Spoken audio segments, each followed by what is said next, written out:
ধানমন্ডি ৩২-এ মববাজি করতে না পেরে সেনাবাহিনীকে কুকুর বলছে, রাগে ফুঁসে বলছে এই কুকুরদের বেতন হয় তার টাকায়। বাংলাদেশ সেনাবাহিনীর বেতন হয় জনগণের টাকায়। শুধু সেনাবাহিনী নয়, আমাদের চিকিৎসক, আমাদের শিক্ষক, আমাদের বিচারক অথবা অন্যান্য যত সরকারি পেশা আছে সবার বেতনই জনগণের টাকায় হয়। এমনভাবে বারবার বলছে যে সেনাবাহিনী তার চাকর। আজকে একটা জিজ্ঞাসা করছি, এই বাংলাদেশে যে সকল নাগরিকরা সরকারি চাকরি করেন তারা চাকরি করলে তাদেরকে কি চাকর সম্বোধন করে এইভাবে রাগ এবং জিদ নিয়ে বলা যায়? আমি যখন এই ভিডিওটি দেখছিলাম তখন আপনারা একবার দেখেন এই ভিডিওটি অন্য একটা ভিডিওর সঙ্গে মিলে যায়। সেনাবাহিনী যেন ভুলে না যায় তাদেরকে মাল দিচ্ছে আমরা সাধারণ ছাত্র জনতা অথবা সাধারণ এই দেশের নাগরিকরা ট্যাক্সের টাকা দিয়ে এই বাহিনীকে আমরা পালতেছি। সুতরাং আমাদের পালা কুকুর তারা, আমাদের পোষা কুকুর যদি আমাদের বিরুদ্ধে আসে, আমাদেরকে লাঠিচার্জ করে, আমাদেরকে ধাওয়া করে, আমাদেরকে প্রতিহত করে, তখন আমরা বলবোই তোরা আমাদের নুন খেয়ে গুণ গাইতে জানোস না, তোদের পেশাদারিত্বের সাথে এই কথা যায় না। এটাই আমার অবস্থান।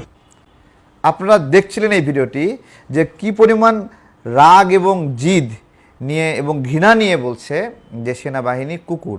ভিডিওটি দেখার সময় অন্য আরেকটি ভিডিও আমার মনে পড়ে গেল যে এইটা কার মতো যেন তো মনে হয়ে গেল ব্যারিস্টার ফুয়াদের কথা। ব্যারিস্টার ফুয়াদ ভাই ঠিক একইভাবে সেনাপ্রধানকে, সেনাবাহিনীকে কুকুর সম্বোধন করেছিলেন।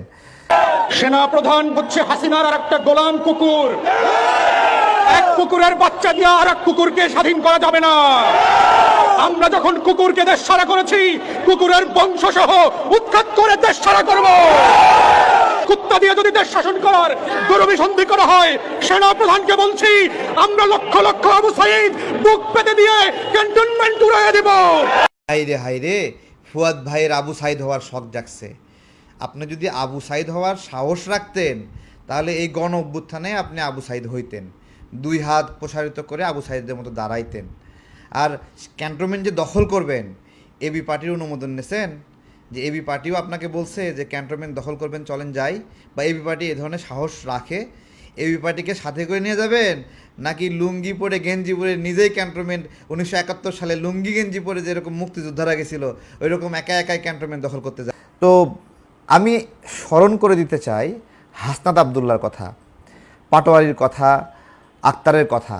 তারাও কিন্তু সেনাবাহিনীকে কটাক্ষ করে নোংরা কথা বলে গালিগালাজ করেছিল, অথচ তার 2 দিন পরেই এই সেনাবাহিনীর এপিসিতে করে তাদেরকে গোপালগঞ্জ থেকে পালিয়ে আসতে হলো। হাসনাত, যে এপিসি আমরা দখল করছি সেই এপিসিতে করে তোমরা পালাও, আর তোমরা হলো জুলাইয়ের মাস্টার মাইন্ড।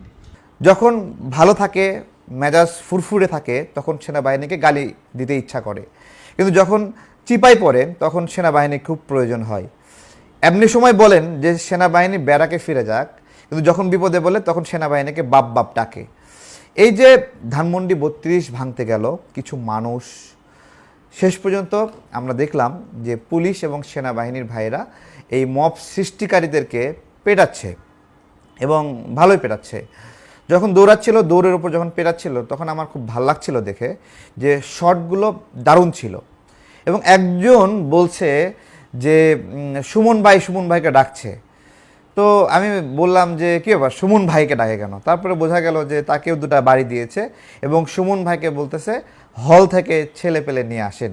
সুমন ভাই মারছে ভাই, পুলিশ আমার বলার পরে মারছে ভাই। সুমন ভাই আসেন ভাই, হলের সবগুলো নিয়ে আসেন ভাই, হাসপাতালে যাওয়া লাগবে, 2 দিনে মারছে পায়ে ভাই।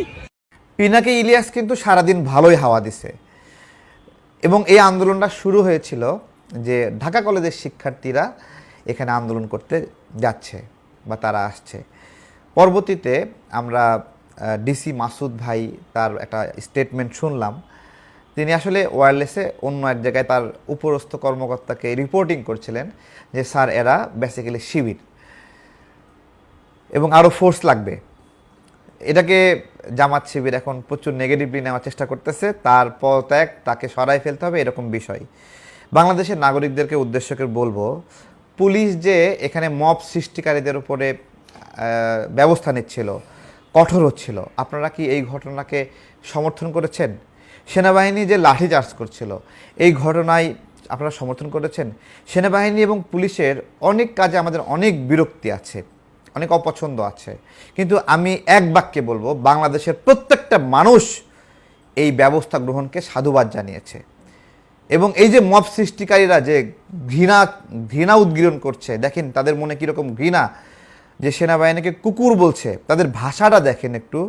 আমরা অ্যাক্টিভিজম করি, আমরা লড়াই করি আমাদের জায়গা থেকে, আমরা প্রতিপক্ষের সমালোচনা করি আমাদের জায়গা থেকে, কিন্তু এইভাবে একটা বাহিনীকে কুকুর বলা, কুকুর সম্বোধন করা মানে কতটুকু যায়। আমি ফুয়াদ ভাইকে ওই জন্য বলেছিলাম যে ফুয়াদ ভাইয়ের কপালে দেখলেই মনে হয় চারতারা সিল মারা আছে। আজকে তো বুঝতে পারছেন যে আমি কেন বলেছিলাম যে তার কপালে চারতারা সিল মারা আছে, যদিও আমি ওই বক্তব্য প্রত্যাহার করে নিয়েছি যে তার কপালে চারতারা সিল মারা আছে। এইটা মনে হয় এইভাবে বলা উচিত হয়নি। আমরা একসাথে রাজনীতি করেছি, ফ্যাসিবাদের বিরুদ্ধে লড়াই করেছি, কিন্তু সর্বশেষ এবি পার্টির যে ক্যারেক্টার, এবি পার্টির সৃষ্টি হয়েছিল কেন বলেন তো? এবি পার্টির সৃষ্টি হয়েছিল যে জামাত কেন মুক্তিযুদ্ধ ইস্যুতে ক্ষমা চায় না। এটাই যদি এবি পার্টির মূলনীতি হয় যে মুক্তিযুদ্ধ ইস্যুতে ক্ষমা চাইতে হবে, আমার আজকে এবি পার্টির প্রতি আমার একটা প্রশ্ন, যে আপনারা মুক্তিযুদ্ধ ইস্যুতে জামাত থেকে আলাদা হয়ে গেছেন, অথচ আপনাদের পার্টির সাধারণ সম্পাদক সে সারাক্ষণ মুক্তিযুদ্ধ নিয়ে নোংরা কথা বলছে। মুক্তিযুদ্ধে ক্ষমা চাওয়ার প্রয়োজন নাই, মুক্তিযুদ্ধে এই হয়েছে, এই ভারতের এজেন্ট, বিভিন্ন কিছু বলতেছে। মুক্তিযুদ্ধে ভারত নামের একটি রাষ্ট্র তাদের রাজনৈতিক সুবিধা নেওয়ার জন্য, ভৌগোলিক ক্ষমতার জন্য বাংলাদেশকে সহযোগিতা করেছিল। এই সব কিছু একভাবে রাখেন, বাংলাদেশের নাগরিকরা মন প্রাণ দিয়ে এই দেশটা স্বাধীনতা চেয়েছিল কিনা? যদি এদেশের মানুষরা মন প্রাণ স্বাধীনতা চায়, এই দেশের কৃষক, ছাত্র, বিভিন্ন পেশার মানুষ, দিনমজুর সবাই মিলে যদি দেশকে পাক হানাদার মুক্ত করার জন্য ঝাঁপিয়েই পড়ে যদি, এবং তারা যদি জীবন দেয়, আমাদের লক্ষ লক্ষ মা বোন যদি সম্ভ্রম হারায়, তাহলে সেই মুক্তিযুদ্ধকে এই ব্যারিস্টার ফুয়াদরা এইভাবে কলঙ্কিত করার অধিকার রাখেন কিনা? আমি শেরপুরের একটা বিধবা পল্লীর কথা বলছি। এই বিধবা পল্লীতে পুরা গ্রামটাকে পুরুষ শূন্য করা হয়েছে, সকল পুরুষকে হত্যা করা হয়েছিল। কে হত্যা করিয়েছিল? খুব সুন্দরভাবে, সুনির্দিষ্টভাবে বলছি, আল বদর, আল শামস, রাজাকার, তারা দেখিয়ে একজন করে পুরুষকে হত্যা করিয়েছিল এই বিধবা পল্লীতে। এবং শুধু সেখানে ক্ষান্ত হয়নি, তারা পাক বাহিনীর হাতে, এখানের বৃদ্ধ নারীদের কাছে আমরা বক্তব্য শুনেছি, আমি নিজে সেখানে গিয়েছিলাম, যে কি নির্মমভাবে তাদেরকে পাক বাহিনীর হাতে তুলে দিয়েছে। শুধু পাক বাহিনীকে দিয়ে ধর্ষণ করেছে এরকম না, ক্ষেত্র বিশেষে তারা নিজেরাও ধর্ষণের সঙ্গে, লুটপাটের সঙ্গে জড়িত হয়েছে। আপনারা বিভিন্ন সিনেমা, চলচ্চিত্র, বিভিন্ন ঘটনায় এর ব্যাখ্যা দেখেছেন যে বিভিন্ন এলাকায় যারা সম্মানিত ব্যক্তি ছিল, সেই সম্মানিত ব্যক্তিগুলোর সঙ্গে রাজাকাররা, আল বদররা কী ধরনের আচরণ করেছিল, কী ধরনের উগ্র আচরণ করেছিল। পিনাকি ভট্টাচার্য, ইলিয়াস সারা দিন হাওয়া দিল ধানমন্ডি 32 ভাঙতে হবে, খুব ভালো কথা। শেষে সবাইকে ফিরে যেতে বললেন কেন? ধানমন্ডি 32কে মায়া করে না, জনগণ আপনাদের এই আহ্বানকে, এই ভাঙচুরকে সমর্থন করেনি। একটা কারণ, আর দুইটা কারণ হলো, এইখানে যারা ভাঙচুর করতে আসছিল তারা যথেষ্ট সাহসী না। যে সাহসী সন্তানরা 24-এর গণ অভ্যুত্থান করেছিল, সেই সাহসী সন্তান এরা না।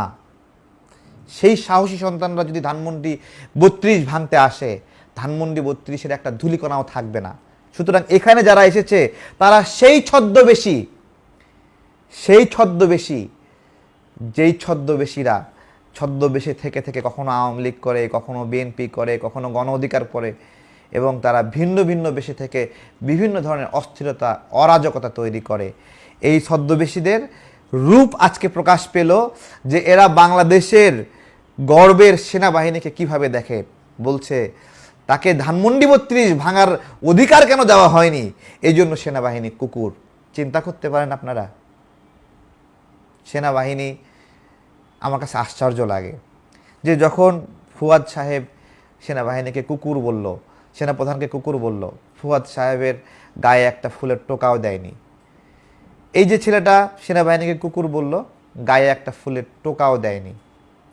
এই রকম সহিষ্ণু যারা, এরকম সহনশীল যারা, এরকম মায়া করে যারা দেশকে, তাদেরকে কি আসলে এইভাবে কুকুর বলা যায়? সবার কাছে জিজ্ঞাসা রইল। ভালো থাকবেন। আসসালামু আলাইকুম।